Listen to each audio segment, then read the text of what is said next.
በጣም አመሰግናለሁ። እንግዲህ ያው ብዙ ጊዜ ያልተገናኘንም ምናልባት የምንጀምረው ከወቅታዊ ጉዳዮች ይሆናል። ሰሞኑን በተለያዩ ቀጠናዎች እናንተም ባላችሁበት በምስራቅ አማራ ቀጠና ሚኒሊክ ዕዝ በሌሎችም እንዲሁ ፋኖ በሚንቀሳቀስባቸው አካባቢዎች በርካታ ወታደራዊ እንቅስቃሴዎች ተደርገዋል። እስቲ እናንተ አካባቢ እንዴት ነበረ?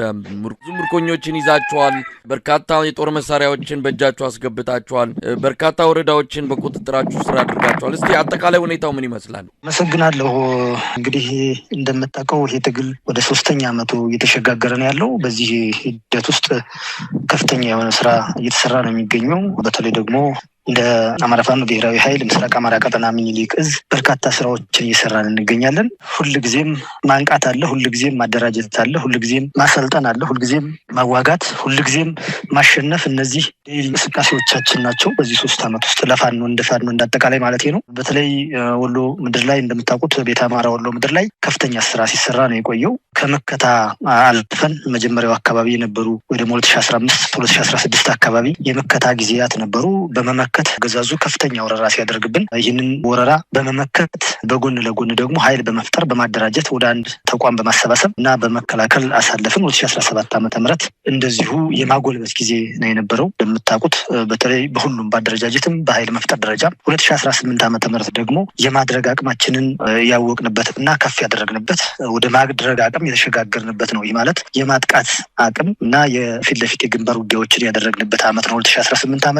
ጥር ወር መጀመሪያው አካባቢ ነው የምንገኘው። እንደምታውቀው ወሎ ቤተ አማራ ላይ ዘመቻ አደማሊ በርካታ ጉዳዮችን የቀየረ የአማራ ትግልን እንደገና ያንሰራራ ዘመቻ ነው። ከሱ በኋላ በዛ ወቅት ከፍተኛ ጀብድ መሰራቱ ይታወቃል። እናንተም ታውቃላችሁ፣ ዓለም ያወቀው ነገር ነው። ከዛ በኋላም ሁልጊዜም ውጊያዎች አሉ፣ የመከላከል የማጥቃት የደፈጣ የወታደራዊ ስራዎች አሉ። በአንድ በኩል ደግሞ ሚኒሊክ ዕዝ በርካታ የፖለቲካ ስራዎችን እየሰራን በአንድ በኩል ወታደራዊ አቅማችን ነው፣ በአንድ በኩል ፖለቲካዊ አቅማችን እያጎለበትን ህዝብን በማስተዳደር ደረጃ ፍትህ ለማህበረሰቡ ጊዜያዊ አገልግሎት መስጠት ደረጃ እና ሌሎች የማንቃት ፖለቲካዊ ስራዎችን እየሰራን እንገኛለን። ከዘመቻ አደማሊ በኋላ ሌላኛው ዘመቻ የዘመቻ ስንታየው በተለይ ደግሞ ዘመቻ ስንታየው ወይም ዘመቻ ራምቦ ምዕራብ ወሎ ቀጠና ላይ ከሰሞኑ የተደረገው ከፍተኛ ውጊያ የምታውቁት ነው። ወደ 4 እስከ 6 የሚደርሱ ወረዳዎችን ነጻ ያወጣ ውጊያን የተደረገው። ይሄ ውጊያ እንግዲህ ለየት ባለ ሁኔታ ዘመቻውን ቀድሞ በማቀድ ወታደራዊ አመራሮቹ እና የድርጅታችን ወይም የዛችን ከፍተኛ አመራሮች በብቃት ተወጥተውታል። በተለይ ደግሞ ልጅ ኢያሱ ኮርን በሚኒሊክ ዕዝ ስር ማለት ነው ልጅ ኢያሱ ኮር፣ ደጋው መብረቅ ኮር እና ንጉስ ሚካኤል ኮር ሶስቱን በማቀናጀት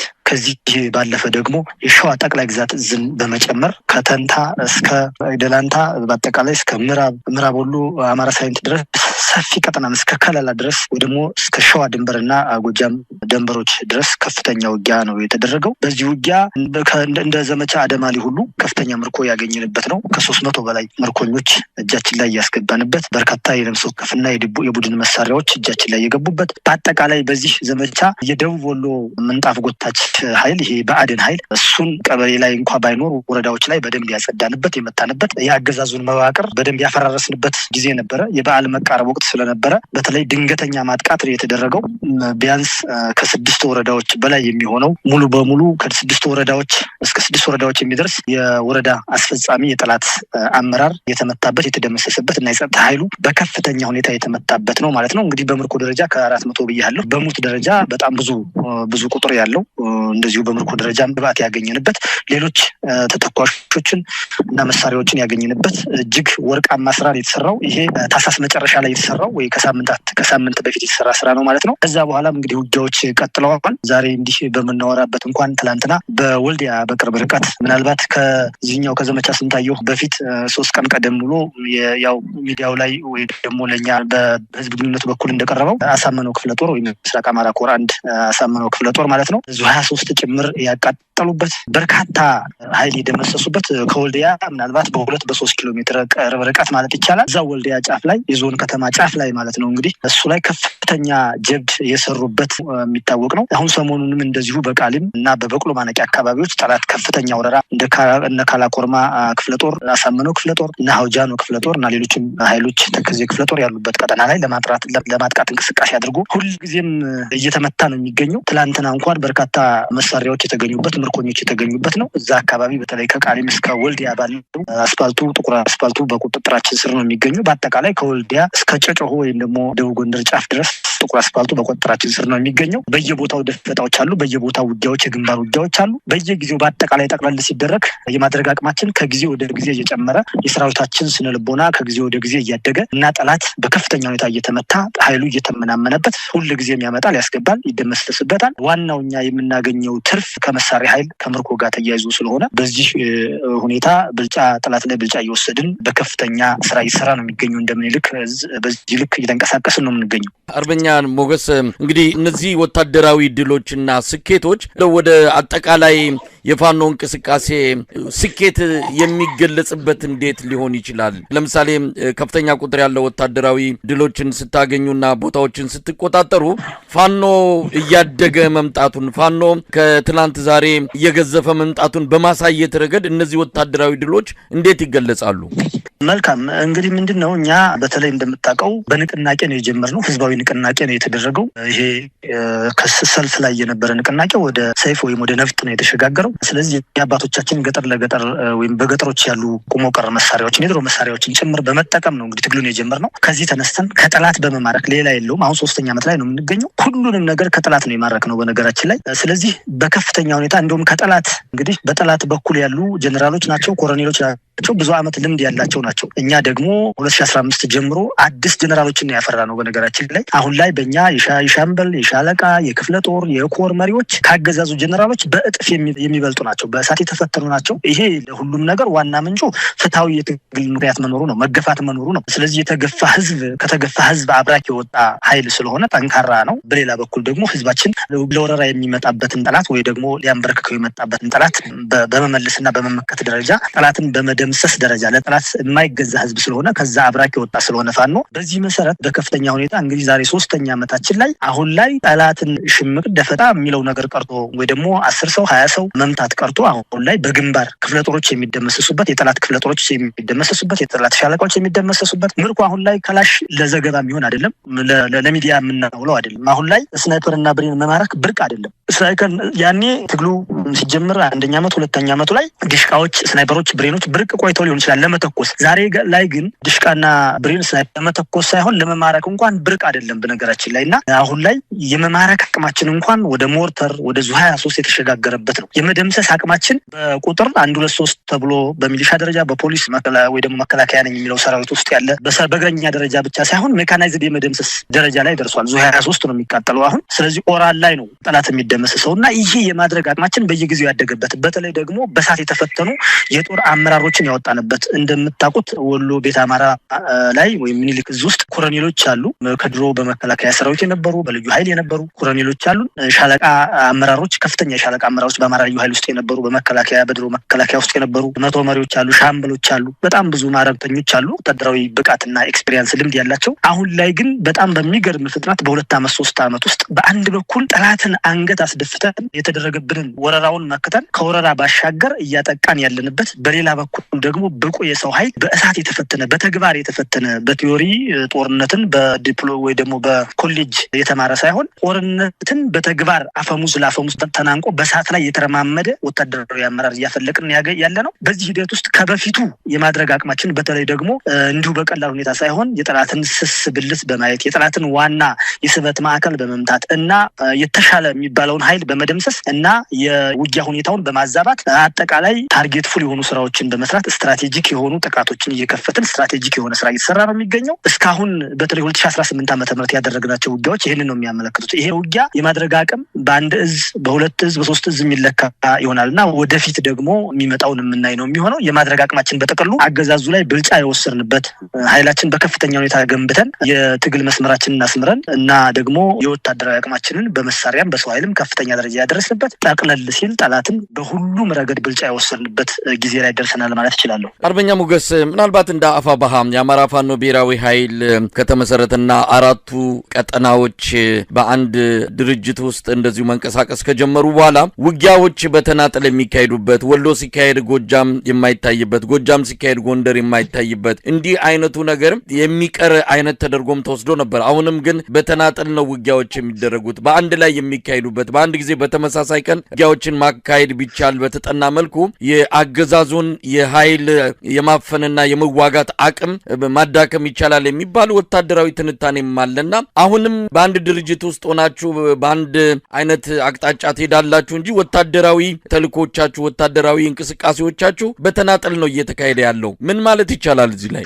መልካም ከዚህ ጋር ተያይዞ አድቫንቴጅም አለው ዲስአድቫንቴጅም አለው። በተለይ ደግሞ የተነጣጠለ ወይ ደግሞ የተበታተነ አጀማመራችን ከመጀመሪያው በጣም በብዙ አንግል የተበታተነ ግን ደግሞ ከፍተኛ የሆነ ማዕበል ያለው ሰራዊት ነው ያለን። በነገራችን ላይ አሁን ላይ አማራ ክልል ወይ ደግሞ አማራ ክልል ተብሎ የታጠረው መሬት ላይ ፋኖ የሌለበት ቀጠና የለም። ይሄ ማለት ጠላት በሁሉም አካባቢ እንዲዝረከረክ አድርገነዋል፣ እንዲበተን አድርገነዋል። የትኛውም ቦታ ላይ ፋኖ አለ ማለት በሁሉም ቦታ ላይ ጠላት እንዲያስብ ያደርገዋል እና ይሄ ትልቁ ጥቅም ነው። በነገራችን በሶስት አመት አሁን በደረስንበት ትግል ትልቁ የጠቀመን ነገር የፋኖ ኃይል የተበታተነ ሆኖ መቆየቱ አንዱ ትልቅ ነገር ነው። ነገር ግን ምንድነው ተናጥላዊ ውጊያዎች መደረጋቸው ተናጥላዊ ስራዎች መሰራታቸው በላንዴላ ለመጨረሻ ጊዜ ኃይል ከመደምሰስ ጋር ተያይዞ አዘግይተውታል። ይሄ ሀቅ ነገር ነው። የሆነው ሆኖ እስካሁን ቻሌንጅ የሆነው ነገር ምንድነው በአንድ እዝ ሰንሰለት ውስጥ አለመመራቱ በአንድ ኮማንድ በአንድ ወታደራዊ አዛዥ እና በዛ የወታደራዊ መምሪያ ውስጥ ኮማንድ ወይ ደግሞ ቲም ይኖራል፣ አዛዥ ይኖራል።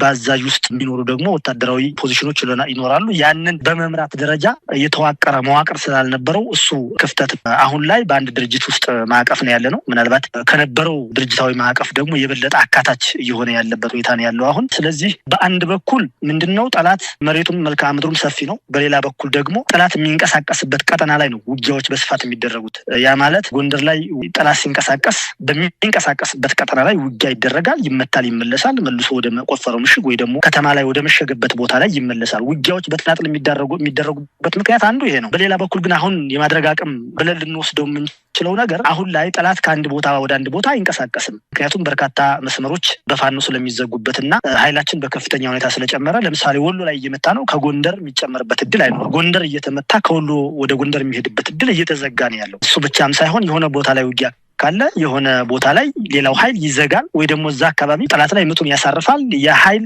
ሚዛንን ያዛባል ማለት ነው እና አሁን እንዲህ እየተደረገ ነው ያለው። ከመጀመሪያው ስታየው ግን ሙቭመንት ስለነበረ ንቅናቄ ስለነበረ ያልተሰባሰበ ስለነበረ እና መዋቅራዊ ስላልነበረ ቀጠናዊ ትስስር አልነበረው የመተጋገዝ በአንድ ላይ ውጊያ እየተደረገ ነው የሚገኘው። ምናልባት አሁን ላይ ይህንን በየክፍለ ሀገሩ ያለው ሰራዊት በአንድ አደረጃጀት ውስጥ የተሻለ መዋቅር በመፍጠር አደረጃጀቱን በማስተካከል በቀጣይ የሚኖረን ምናልባት በአጭር ጊዜ ውስጥ በአጭር ቀናት ውስጥ መቼ ሊሆን ይችላል የሚለውን ማወቅ ባንችልም እንኳን እንደ አማራ ማዕበል የሆነ ዘመቻ ስለሚደረግ ያ አሁን ላይ እየተንቀሳቀሰ ያለ ጠላት ሙሉ በሙሉ እስትንፋሱ የሚቆረጥበት እድሉ ይኖራል እና ከአደረጃጀት ጋር ተያይዞ ከመዋቅር ጋር ተያይዞ የሚሰሩ ስራዎች እና ሌሎች የማሳልጠን እና የማስታጠቅ ደረጃዎች ወይ ደግሞ በማንኛውም ውጊያ ለማድረግ የሚያስፈልጉ ዝግጅቶች ተደርገው ወደዛ ምዕራፍ የምንሸጋገርበት እድሉ ይኖራል። እስካሁን ባለው ሁኔታ ግን ከጊዜ ወደ ጊዜ እየተሻሻለ ኮር ከኮር መተሳሰር አሁን ቅድም ያልኩ እንኳን የደቡብ ወሎውን ብትወስደው 3 ኮሮች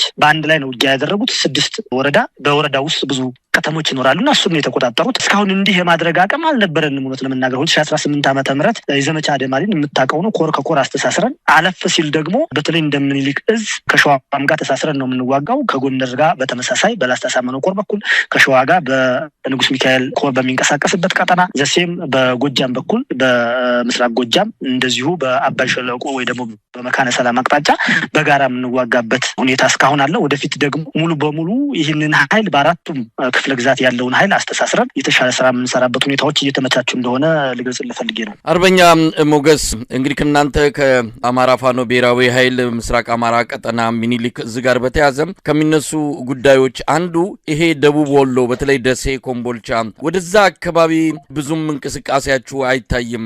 አገዛዙ አማራ ክልልን ተቆጣጠርኩ በአማራ ክልል የበላይነት አለኝ ለሚሉ ፕሮፓጋንዳዎች ከሚጠቀምባቸው አካባቢዎች አንዱ ደሴ ኮምቦልቻ ወሎ ደቡብ ወሎ አካባቢ ነው። ምናልባት እዛ አካባቢ የናንተ ኃይል እንደ ሰሜን ወሎ ጠንከር ያለ ወታደራዊ እንቅስቃሴ ያላደረገበት የተለየ ምክንያት አለው? መልካም፣ ይሄ በተደጋጋሚ የሚነሳ ጥያቄ ነው። በነገራችን ላይ አሁን ቅድም ስገልጽልህ የነበረው ነገር ይሄ ባለፈው አሁን በዚህ ከሳምንት በፊት ወይ ደግሞ ከቀናት በፊት የተደረገው ውጊያ ደቡብ ወሎ ላይ ነው የተደረገው። አሁን ስበት ማዕከላችን ያ ቀጠና ነው። በነገራችን ላይ አሁን እንደ ሰሜን ወሎ ሆኗል ያ የደቡብ ወሎ ቀጠናና ደሴ ጫፍ፣ ደሴ ቀበሌዎች፣ የደሴ ዙሪያ ቀበሌዎች፣ የደሴ ከተማ ቀበሌዎች የሚባሉት ጭምር ሳይቀር ጥቃት እየተከፈተባቸው ስራ እየተሰራ ነው ያለው። ኖርማሊ አሁን ባለው ሁኔታ እንደ ሚኒሊክ እዝ አካታች ስራ እየተሰራ ነው ያለው። ኃይላችን ቀጠናው ላይ በዛው ቀጠና ላይ ኃይል በመፍጠር በአንድ በኩል፣ በሌላ በኩል ደግሞ አጋዥ ኃይል ጠንከር ካለው ኃይል በአንቀሳቅሶ ወደዛ ቀጠና በመውሰድ፣ በሌላ በኩል ግን በተለይ ደቡብ ወሎ እና ምዕራብ ወሎችን ያካለለ አንቀሳቀሱ ሁለት ኮሮች አሁን ላይ ሶስተኛ ኮር አለ። ንጉስ ሚካኤል አሊ ኮር፣ ጂያሱ ኮር እና ደጋው መብረቅ ኮር ተሳስረው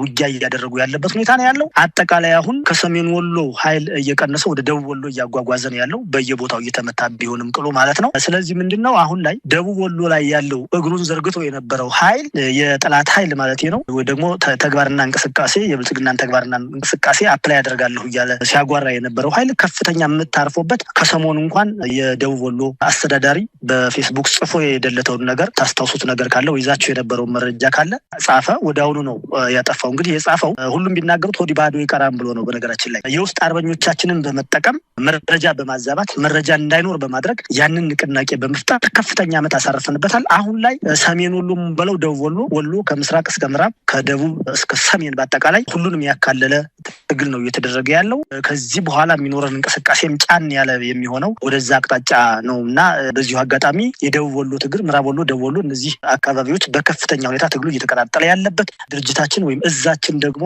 በከፍተኛ ሁኔታ ትኩረት ሰጥቶ ቀጠናውን በፖለቲካውም በወታደራዊ አቅምም እያጎለበትን ያለበት ቀጠና ነው ልፈልጌ ነው።